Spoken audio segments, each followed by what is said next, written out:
Yun o mga idol. So day 3 ano po, pangatlong araw na dito sa ating bagong project dito sa Sawmill Villaverde ano po. So silipin natin yung natapos namin.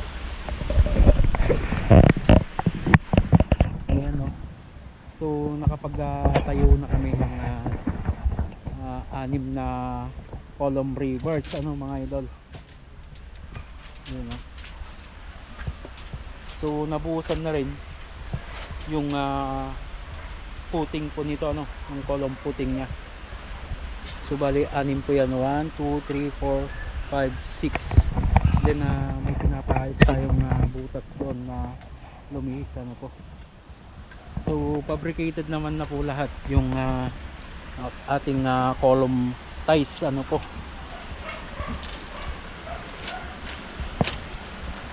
Yan.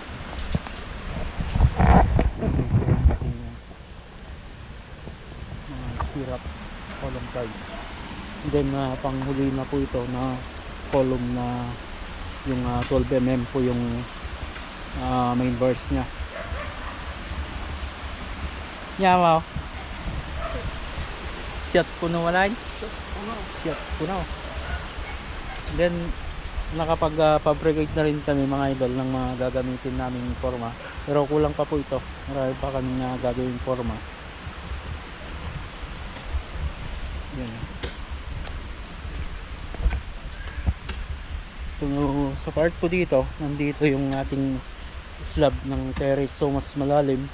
Then mas maluwang po yung gagawin nating hukay dito. So kulang ito. Papalawangan natin tong 4 po na ito. May slab po kasi yung taas ng ating terrace.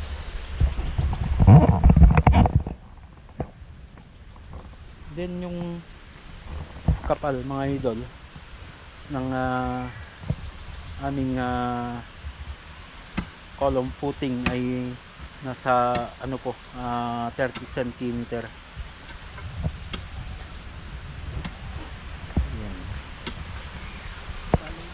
So update lang muna tayo ngayong araw.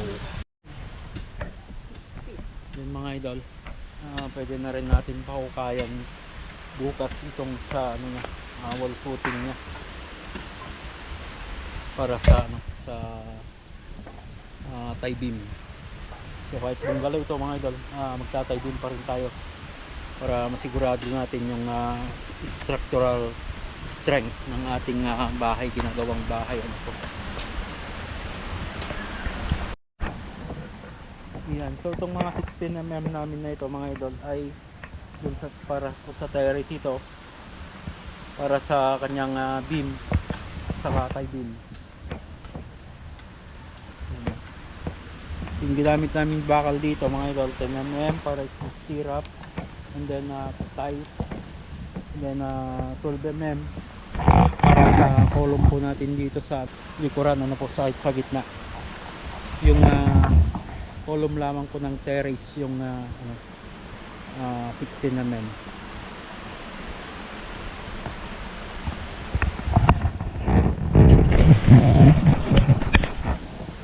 Yun mga idol, so yan yung update ngayong day 3 ano po.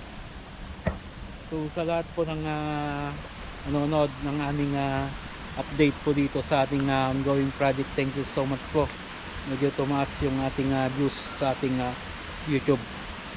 So sa YouTube nyo po panoorin mga idol, sapagkat delayed naman po natin ina-upload dun sa ating Facebook page. So yung updated videos natin mga idol ay nandun po sa sa ating YouTube channel. So that's it for today mga idol. Lagi tayong mag-ingat at God bless po sa ating lahat.